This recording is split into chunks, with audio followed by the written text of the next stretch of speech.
Assalamualaikum warahmatullahi wabarakatuh. Salam dan bahagia. Bersama saya Aslinda dari SMA Negeri 3 Sidrap, calon guru penggerak angkatan 10 Kabupaten Sidendeng Rapa. Pada video kali ini saya akan memaparkan tugas 1.2.G.1 ruang kolaborasi, nilai dan peran guru penggerak. Bersama fasilitator dan pengajar praktik hebat, Bapak Muhammad Husni sebagai fasilitator, Bapak Rusdi Lahman dan Ibu Armi Parara sebagai pengajar praktik. Kali ini dalam tim kelompok 2 ada saya Haslinda dari SMA Negeri 3 Sidrap bersama dengan rekan-rekan saya Ibu Erni dari TKS Mandiri Datae, Ibu Satriana Samir dari SD Negeri 3 Wanio dan Ibu Masna dari SD Negeri 1 Wanio. Bapak Ibu guru hebat, mari kita melihat apa saja yang termasuk dalam nilai guru penggerak. Yang pertama, mandiri. Yang kedua, kolaboratif. Yang ketiga, inovatif. Yang keempat, reflektif. Dan yang kelima, berpihak pada murid. Sebagai seorang guru penggerak, maka harus mengimplementasikan kelima nilai tersebut dalam kehidupan sehari-hari demi mewujudkan pembelajaran yang sesuai dengan kebutuhan murid dan menciptakan profil pelajar Pancasila. Nah, untuk menciptakan profil pelajar Pancasila, maka kita harus mengetahui peran guru penggerak.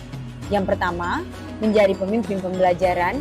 Yang kedua, menjadi coach bagi guru lain. Yang ketiga, mendorong kolaborasi. Yang keempat, mewujudkan kepemimpinan murid. Dan yang kelima, menggerakkan komunitas praktis.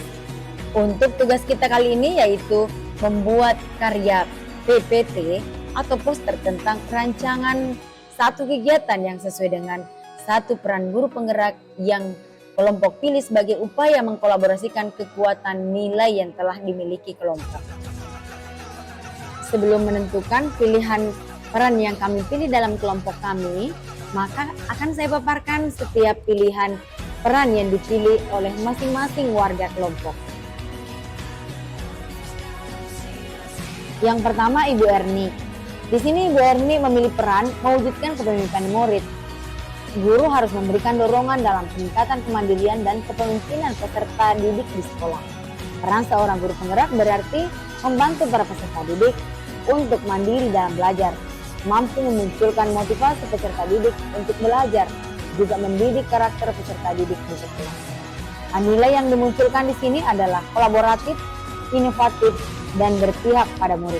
Kegiatan yang dilakukan yang pertama adalah pelaksanaan upacara bendera atau apel bersama para murid. Dan yang kedua, pembinaan keagamaan di sekolah seperti sholat berjamaah dan perayaan hari besar keagamaan. Untuk strategi penguatan yang dilakukan, yang pertama mengembangkan desain pembelajaran yang inovatif, menyenangkan dan melibatkan murid. Yang kedua, berkolaborasi dengan kepala sekolah, rekan sejawat, dan orang tua murid.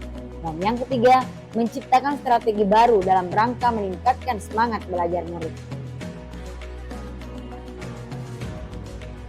Selanjutnya, Ibu Satriana Samir memilih peran menjadi pemimpin pembelajaran, menjadi pemimpin pembelajar yang mendorong well-being ekosistem pendidikan sekolah. Guru penggerak diharapkan mampu berperan sebagai pemimpin yang berorientasi pada peserta didik dengan memperhatikan segenap aspek pembelajaran yang mendukung tumbuh kembang peserta didik. Adapun nilai yang terkandung yaitu mandiri, inovatif, dan reflektif. Untuk kegiatan yang dilakukan, mengorganisir kelas diskusi di mana siswa diajak untuk berpartisipasi aktif dalam berbagi ide, berbagi pemikiran dan pemahaman mereka tentang topik yang dipelajari. Yang kedua, berinovasi di kelas dengan mengadakan pembelajaran yang menyenangkan seperti penggunaan kuisis. Selanjutnya, strategi penguatan yang dilakukan yaitu satu, mengikuti pelatihan dan workshop. Yang kedua, berkolaborasi dengan kepala sekolah, rekan sejawat, dan orang tua murid. Dan yang ketiga, senantiasa merefleksikan setiap proses pembelajaran. Selanjutnya, saya sendiri memilih peran menjadi coach bagi guru lain. Guru penggerak harus menjadi coach dan mentor bagi rekan guru lain terkait pengembangan pembelajaran di sekolah. seorang guru penggerak juga harus mampu menginspirasi guru lain dengan budaya-budaya positif. Adapun nilai yang terkandung di dalamnya yaitu kolaboratif, inovatif, dan mandiri. Untuk kegiatan yang saya lakukan diantaranya yaitu menjadi narasumber IHT pemanfaatan IT di sekolah.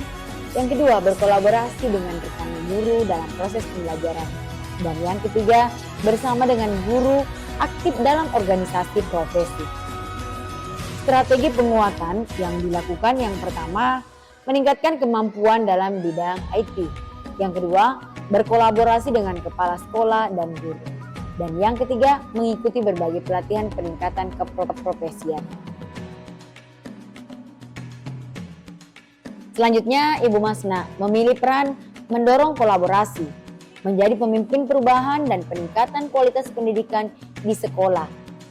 Kolaborasi antara guru penggerak bisa menjadi kunci keberhasilan dalam mencapai tujuan mereka.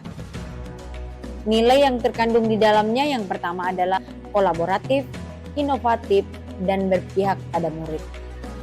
Untuk kegiatan yang dilakukan, yang pertama adalah mengatur proyek kolaboratif di mana anak-anak bekerja sama dengan kelompok kecil untuk menyelesaikan tugas tertentu seperti membuat proyek seni, menyusun drama, atau merancang sebuah permainan. Yang kedua, mendorong siswa untuk saling mengajar dan belajar satu sama lain melalui kegiatan pembelajaran sebaya atau tutor sebaya. Strategi penguatan yang dilakukan yang pertama, mengikuti pelatihan dan workshop. Yang kedua, pengembangan profesional bersama. Dan yang ketiga, mengikuti kegiatan sosial. Dari diskusi kami, kemudian kami menentukan satu peran guru penggerak. Yang kami pilih adalah mewujudkan kepemimpinan murid dengan mengkolaborasikan nilai guru penggerak. Yang pertama adalah mandiri. Rancangan kegiatannya yang pertama, proyek kolaboratif. Yang kedua, membuat kegiatan ekstrakurikuler berbasis kepemimpinan. Yang ketiga, pengakuan dan penghargaan. Dan yang keempat, evaluasi dan umpan balik. Yang kedua, rancangan kegiatan untuk inovatif. Yang pertama, permainan kolaboratif. Yang kedua, kegiatan seni kreatif. Yang ketiga, cerita interaktif. Dan yang keempat, permainan peran. Selanjutnya, rancangan kegiatan untuk kolaboratif. Yang pertama, ekstrakurikuler. Yang kedua, apel pagi dan piket harian. Yang ketiga, kegiatan Jumat bersih. Dan yang keempat, kegiatan sosial lainnya. Berikutnya, rancangan kegiatan untuk reflektif. Yang pertama, mengevaluasi pembelajaran di kelas. Dan yang kedua, merefleksikan pengalaman yang terjadi dengan guru lain. Rancangan kegiatan untuk nilai berpihak pada murid. Yang pertama, sholat berjamaah. Yang kedua, kesepakatan kelas. Yang ketiga, pembenahan kelas. Yang keempat, kegiatan Jumat bersih. Dan yang terakhir, student center. Nah, dari sini dapat kami simpulkan bahwa mewujudkan kepemimpinan murid adalah kunci untuk menciptakan lingkungan belajar yang inklusif dan dinamis. Dengan memberdayakan siswa untuk mengambil peran aktif dalam pembelajaran, kita tidak hanya mengembangkan keterampilan kepemimpinan mereka, tetapi juga memperkuat pengembangan karakter, meningkatkan partisipasi, dan membentuk sikap terbuka terhadap pembelajaran seumur hidup. Ini membawa dampak yang mendalam dalam membentuk individu yang tangguh, mandiri, dan siap menghadapi tantangan masa depan. Demikianlah video pemaparan hasil diskusi kami pada tugas kali ini. Marilah selalu menjadi guru yang bergerak, dan menggerakkan. Salam dan bahagia, salam guru penggerak. Wassalamualaikum warahmatullahi wabarakatuh.